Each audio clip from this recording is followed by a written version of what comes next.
How did the roads of the Armenians merchant ship and Captain Kidd cross, and why did the English hang their captain to death? The scenes of this, from today's perspective, adventurous plot developed in the 17th century. This story became known due to an archaeological discovery. The story is as follows. In 1698, the vessel named Quedagh merchant departed from Bengal and set out to Surat, from east to west of India. The owners of this ship were Armenian merchants. Armenian merchants that reached India from New Julfa, and whose ship was loaded with silk, sugar, and a variety of merchandise. Surat was a very important English trade center.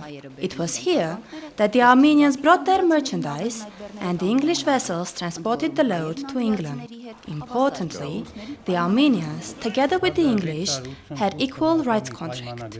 According to the 1688 contract, the Armenians had all the privileges that the English had, all of them. Moreover, they had the privileges of the company. They could do military service and everything. The Armenians were the friends of the English.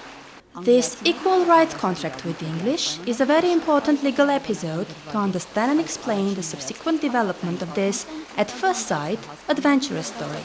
At the very 1698, the Armenian ship did not reach Surat whatsoever. On the way, our ship was captured by Captain Kidd. Who was that Englishman? School children know his personage from the Treasure Island fiction story. William Kidd was the prototype of this novel's pirate, but he was not a pirate. He was acting upon the patent granted by the English king and had a ship equipped with a powerful military crew. A fierce struggle began, since on the one hand the East Indian Company that for 80-90 years worked there, was the lord and master, and could not bear somebody coming and interfering in its affairs. In 1701, the English hanged Captain Kidd to death. Why?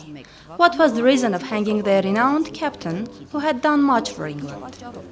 For 300 years this question was open, while Captain Kidd was one of the legendary figures of the Anglo-Saxon literature. The real story of Captain Kidd.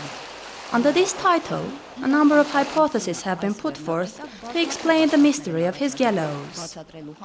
When the American Dr. Beaker discovered the remains of the sunk vessel in the Caribbean Sea, he searched in the English archives and found both the documents that certified the belonging of the ship to the Armenians and the legal grounds for Captain Kidd's verdict.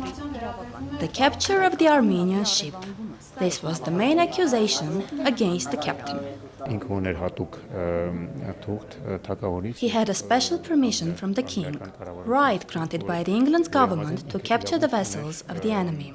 The Armenians were not enemies, and after that the Armenians complained to William III, and the king issued an order, upon which Kidd was recognized as a pirate. He was arrested and after the trial, hanged.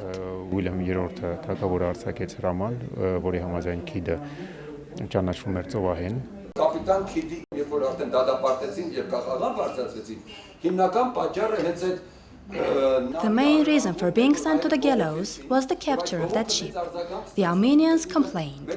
The Lord of India himself complained.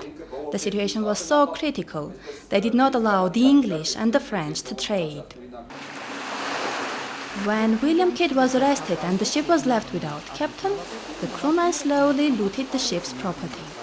Quedagh merchant was abandoned and sunk in 1699 in the Caribbean Sea, off the coast of Hispaniola Catalina Island. The ship's documents are preserved in London's archives.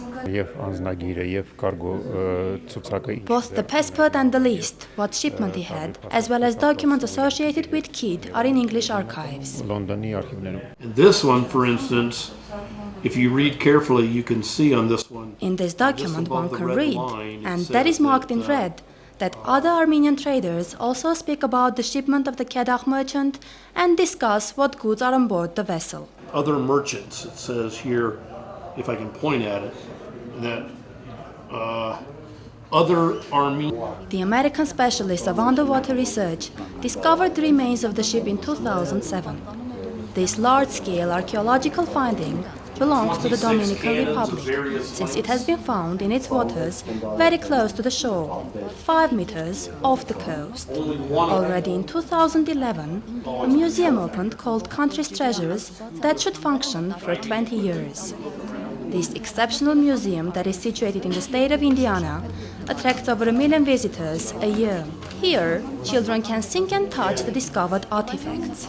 Several $1 million have been spent for the purposes of diggings, archaeological and historical research, tells Dr. Beaker. There are also old testimonies that the ship that sank in the 17th century and was discovered 300 years later belongs to the Armenians. The American archaeologist has taken care to ensure that both the attire of New Julfires who immigrated to India and the Armenian flag under which the Armenian merchant ship was sailing are exhibited in the museum. Quedagh merchant's Armenian belongingness is noted also on this boat that has been dipped in water 4 weeks ago. And in this shell that is laid out at the bottom of the sea, evermore, is the Armenian flag. Quedagh merchant is an Armenian legacy. All measures have been taken to find out, prove and demonstrate this, both scientifically and financially, tells Dr. Beaker. There is nothing for it but that the Armenian society and state also declare that this is their legacy. The Armenian history is so much founded upon the sea, the maritime history. This ship is your historical legacy, and the Armenian flag should always be hoisted over that ship. I am an American, but not only the Americans should talk about this story, but also the Armenians should talk about their legacy. We expect from the Armenian society and state to also declare that this is Armenian archaeological legacy. Due to the ill-fated meeting with Captain Kidd and the most recent archaeological discovery, the Quedagh merchant has become one of the most famous Armenian ships. But the mere list of such ships covers 3 printed pages that one can see today at Ayas Nautical Research Club. These were mainly ships that belonged to New Julfires that sailed across the Indian Ocean and Far East in the 16th, 18th centuries. Both the navigation history of Armenian big trade companies that utilized the Quedagh capital and Armenia's rich maritime history in general still remain unexplored. And the partnership with American archaeologists can open grand prospects for new discoveries. Մեծ ասպարեզ կարող է բացել Տաթևիկ Նալբանդյան, Տիգրան Բաբայան, Առաջին լրատվական։